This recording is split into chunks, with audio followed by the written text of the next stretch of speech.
জন্মাষ্টমী উপলক্ষে ভগবান শ্রীকৃষ্ণের পছন্দের হচ্ছে নারকেল নাড়ু, তিলের নাড়ু, মুড়ির মোয়া, তারপর সুজির হালুয়া আর হচ্ছে নারকেলের সন্দেশ। তো এই পাঁচটা রেসিপি আজকে আমি তোমাদের সঙ্গে এই ভিডিওর মাধ্যমে শেয়ার করলাম। তো দেখে নাও এই ছোট্ট একটা ভিডিওর মাধ্যমে আমি এই 5টা রেসিপি তোমাদের সঙ্গে কিভাবে শেয়ার করি। তো হ্যালো এভরিওয়ান, কেমন আছো সবাই? আমার নতুন আরেকটি ভিডিওতে তোমাদের অনেক অনেক ওয়েলকাম। তো প্রথমেই বানাবো হচ্ছে মুড়ির মোয়া। তো কিভাবে মুড়ির মোয়াটা আমি বানিয়েছি তোমরা দেখে নাও। তো অনেকেই এটাকে পারফেক্টভাবে বানাতে পারে, আবার অনেকেই পারে না। তো এটা আমার লাইফে প্রথমবার, ওই জন্য প্রথমে একটুখানি গোলমাল হয়ে গেল, পরে কিন্তু ঠিকঠাক হয়েছে। তো প্রথমেই দেখতে পেলে এখানে গুড় নিয়েছি। তো গুড়টাকে খুব সুন্দরভাবে জাল করে এরকম চিটচিটে করে নিতে হবে। তো তারপরে এই যে আগে থেকে মুড়ি নিয়েছি, তো মুড়িগুলোকে গুড়টার মধ্যে দিয়ে দিতে হবে। তো এখানে আমি গ্যাসটাকে অফ করে দিয়ে গুড়টা একটু ঠান্ডা করে তারপরে মুড়িগুলোকে দিয়েছিলাম। তো এইভাবেই মুড়ির মোয়া বানাই, কিন্তু আমার গোলমাল যেটা হয়েছে সেটা হচ্ছে গুড়ের পরিমাণটা একটু কম হয়ে গেছে মুড়ির তুলনায়। তো তোমরা অবশ্যই চেষ্টা করবে গুড়টা একটু বেশি দিতে। তো পরবর্তীতে আমি গুড় একটু বেশি করে দিয়ে মুড়িগুলোকে আবারও এইভাবে জাল করে নিয়েছিলাম। দিয়ে যে সুন্দরভাবে একটু মোয়া হাতে করে চিপে চিপে আর কি মোয়া বানিয়ে নিয়েছি। আর এটা অবশ্যই কিন্তু গরম থাকতে থাকতে বানিয়ে নিতে হবে, ঠান্ডা হয়ে গেলে কিন্তু আর হবে না। তো দেখো আমার এই যে মুড়ির মোয়াগুলো কতই না সুন্দর হয়েছে। তো এরপরে বানাবো নারকেলের নাড়ু।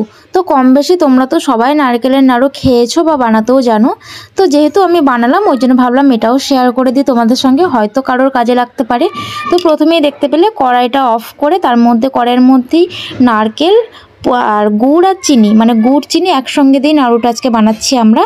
তো এটা দিয়ে তারপরে গ্যাসটা অন করেছি। এরপর এটাকে খুব সুন্দরভাবে জাল করে নিয়েছি। আর অবশ্যই ফ্লেভারের জন্য একটুখানি এলাচ দিয়েছি।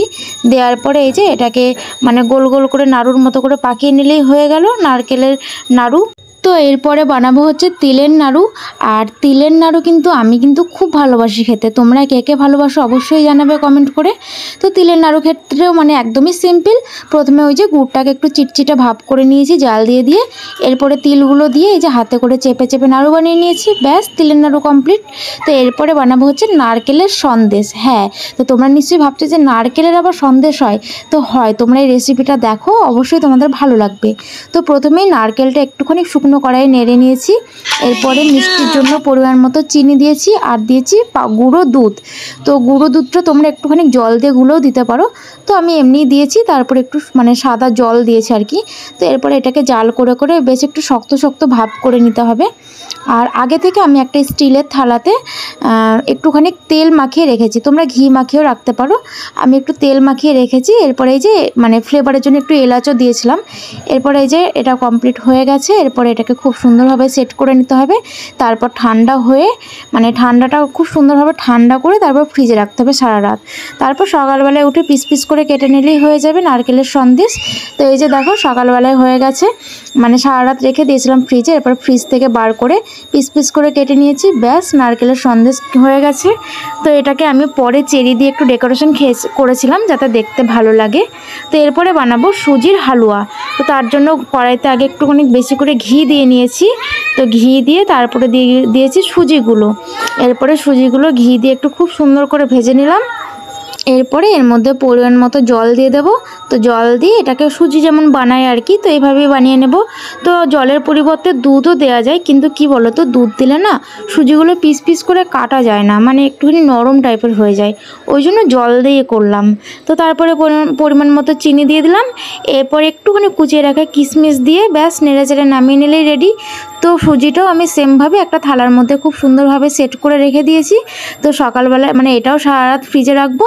এরপর সকালবেলায় পিস পিস করে কেটে সার্ভ করব।